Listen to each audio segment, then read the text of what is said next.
नमस्कार दोस्तों, मैं आपकी दोस्त दीपिका फ्रॉम उत्तराखंड। आज मैं आपको एलर्जी के बारे में कुछ जानकारी देने जा रही हूँ। बसंत ऋतु में या मौसम बदलने के साथ एलर्जी प्रॉब्लम काफ़ी लोगों की प्रॉब्लम है और काफ़ी लोग इससे ग्रसित हैं, जिसमें से ग्रसित लोगों में उसमें मैं भी शामिल हूँ, क्योंकि मुझे भी हाई एलर्जी प्रॉब्लम होती है और मौसम बदलने के साथ ये बढ़ती चली जाती है। तो मैं क्या उपाय अपनाती हूँ, मुझे या और एलर्जी क्या है, इससे संबंधित जानकारी मैं आज इस वीडियो में आपको प्रदान करूँगी। तो प्लीज़ ध्यानपूर्वक सुनें।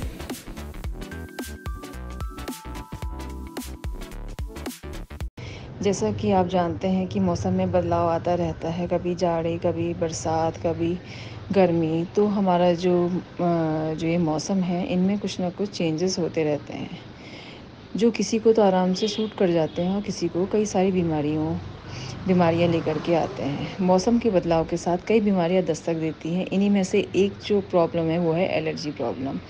कुछ एलर्जी तो ऐसी होती हैं जो किसी व्यक्ति में पूरी ज़िंदगी के लिए होती हैं, लेकिन कुछ ऐसी होती हैं जो मौसम के बदलने पर हो जाती हैं। ऐसी एलर्जी शरीर के सबसे संवेदनशील अंगों जैसे आँख, कान, नाक, गले और त्वचा को प्रभावित करती हैं। अगर आपको मौसम के बदलने पर छींकें आने लगे या त्वचा में खुजली होने लगे और पित्ती सी उछलने लगे या फिर वहाँ पर चकत्ते टाइप के पड़ने लगें, तो ये सब क्या है, ये सब एलर्जी भी हो सकती है। चलिए हम आपको बताते हैं क्या होती है एलर्जी और इसे कैसे बचा जा सकता है। यह वीडियो मैंने इसलिए बनाई क्योंकि मुझे भी एलर्जी प्रॉब्लम है और मैं भी इस एलर्जी प्रॉब्लम से बहुत परेशान रहती हूँ। जैसे ही मौसम बदलता है मुझे एलर्जी होनी शुरू हो जाती है। हर किसी को अलग अलग तरह की एलर्जी होती है। किसी के चेहरे में या त्वचा में छोटे छोटे दाने निकलते हैं, किसी की रैशेस से हो जाते हैं, लाल त्वचा हो जाती है, किसी की पित्ती उछलती हैं।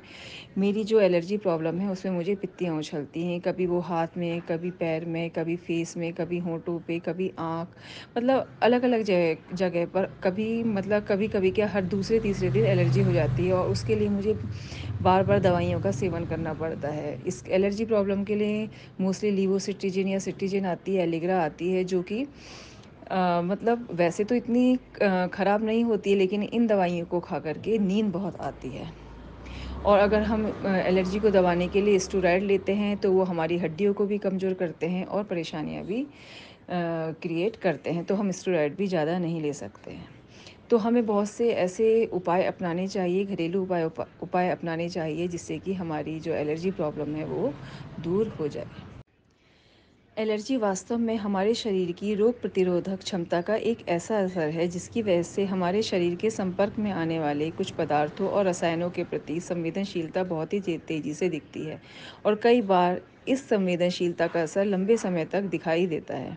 जैसे मुझे यह लगभग 3 से 4 महीने हो गए हैं और मेरी एलर्जी प्रॉब्लम सही नहीं हो पा रही है। मैंने काफ़ी इसका इलाज भी करा है, लेकिन उसके बाद भी ये समाप्त नहीं हो पा रही है। हर दूसरे या तीसरे दिन मुझे एलर्जी प्रॉब्लम या पित्ती उछलने की प्रॉब्लम हो ही जाती है। फिर मैं जब दवाइयाँ खाती हूँ तो मुझे उससे नींद आने लगती है। यह एलर्जी हमें किसी भी चीज़ से होती है। बहुत सी वस्तुएं ऐसी होती हैं जो हमें एलर्जी पैदा करती है। हमें खुद नहीं पता होता कि जिन चीज़ों का हम सेवन कर रहे हैं वो हमारे शरीर में एलर्जी क्रिएट कर रहे हैं। और जैसे डस्ट से एलर्जी है, मुझे डस्ट से भी एलर्जी है। जैसे ही धूल मिट्टी उड़ती है उससे मुझे एकदम खांसी होना, कफ होने की शिकायत होने लगती है। तो ऐसे ही लोगों को अलग अलग चीज़ों से एलर्जी होती है। बहुत से पेय पदार्थ होते हैं, भोजन हो गया, पेड़ पौधे होते हैं और ये डोमेस्टिक एनिमल्स होते हैं, उनसे भी लोगों को एलर्जी होती है। और इसके अलावा बहुत सी दवाएं भी होती हैं जो एक चीज़ के लिए तो अच्छा असर करती हैं, लेकिन दूसरे के लिए वो प्रॉब्लम क्रिएट कर देती हैं, तो उनसे भी हमें एलर्जी हो जाती है। जिन पदार्थ या रसायन की वजह से शरीर में एलर्जी होती है उसे एलर्जन कहा जाता है और एलर्जन कहीं भी पाए जा सकते हैं। भोजन, पेय पदार्थों से लेकर पेड़ पौधों और यहाँ तक कि दवाओं में भी इन्हें देखा जा सकता है। ज़्यादातर एलर्जन हानिकारक नहीं होते और यह कहा जा सकता है कि ज़्यादातर लोगों पर इसका असर नहीं होता है, लेकिन जिनका शरीर एलर्जन के प्रति संवेदनशील होता है उनके लिए एलर्जी की समस्या बेहद घातक होती है। यदि आपका शरीर एलर्जन के प्रति संवेदनशील है तो इसका अर्थ यह है कि आपका रोग प्रतिरोधक क्षमता तंत्र किसी भी सामान्य एलर्जन के आपके शरीर में प्रवेश के बाद उसे घातक मान बैठता है और उस पर आक्रमण कर देता है, इसे तहस-नहस करना चाहता है। इसी आक्रमण की वजह से शरीर पर लाल धब्बे, सूजन या चकत्तों का होना दिखाई देता है। दुनिया भर में लोगों में एलर्जी होना एक आम बात है। माना जाता है कि लगभग 15 से 20% लोग अपनी ज़िंदगी में किसी न किसी तरह की एलर्जी से ग्रस्त होते हैं या उन्हें इस एलर्जी को ख़त्म करने के लिए इलाज की ज़रूरत पड़ती है। वास्तव में हमारा रोग प्रतिरोधक तंत्र एलर्जन को पहचान लेता है और जैसे ही इन एलर्जन से हमारे शरीर की को खतरा महसूस होता है, हमारे शरीर में एंटीबॉडीज़ बनने लगती है ताकि ये एंटीबॉडीज़ इस एलर्जन पर आक्रमण कर सके। इसे सेंसिटाइजेशन कहा जाता है। ये सेंसिटाइजेशन एक दिन से लेकर कई महीनों और सालों तक चलता है या चल सकता है। इस दौर में नाक का बंद होना, छींक आना, आँखों का लाल होना, खुजली होना, बदन में चकत्ते बनना, आँखों में सूजन आना या आँखों का सूजना, त्वचा पर दाग बनना, त्वचा का अचानक शुष्क होना, उल्टियाँ, दस्त से लेकर तमाम कई तरह के लक्षण देखे जा सकते हैं। कई बार कई तरह के खाद्य पदार्थों का सेवन, मौसम का बदलना और पालतू पशुओं के संपर्क में आने से भी एलर्जी हो जाती है। कुछ लोगों को किसी फल, अनाज, धूल, मसाले, लकड़ी या पेंट की महक से भी एलर्जी होती है। बसंत ऋतु के आते ही कई लोगों को एलर्जी होते देखा जाना आम बात है। इस मौसम में पेड़ों पर नई पत्तियां और फूलों का लदना शुरू हो जाता है और ऐसे में फूलों के परागकण हवाओं में तैरते रहते हैं और इन परागकणों के संपर्क में आकर कई बार लोगों को एलर्जी हो जाती है और अलग-अलग तरह की समस्याओं जैसे दमा, खांसी, छींक और आंखों में लालपन से जूझना होता है। बसंत ऋतु में होने वाली एलर्जी के लक्षण कई बार गर्मियों में भी होते दिखाई देते हैं। एलर्जी होने की कोई ख़ास एक वजह तय नहीं की जा सकती है क्योंकि कभी किसी चीज़ से और कभी किसी चीज़ से व्यक्ति को एलर्जी हो जाती है। इसकी अनेक संभावनाएं होती हैं, अनेक वजह होती हैं जिसकी वजह से एलर्जी होती है। और कुछ चीज़ें तो ऐसी होती हैं कि जिनके बिना हम नहीं रह सकते और वो एलर्जी हमें प्रॉब्लम क्रिएट करती ही करती है। तो इससे बचने के लिए कुछ पारंपरिक तरीक़ों को अपनाना काफ़ी हद तक फ़ायदेमंद होता है, जिनके बुरे असर नहीं होते हैं और अच्छा असर ही होता है और हम इन्हें अपना करके काफ़ी हद तक एलर्जी प्रॉब्लम को दूर कर सकते हैं। पारंपरिक जानकारी के अनुसार गाय के दूध से बना शुद्ध घी करीब 25 ग्राम लिया जाए और उसे गर्म किया जाए।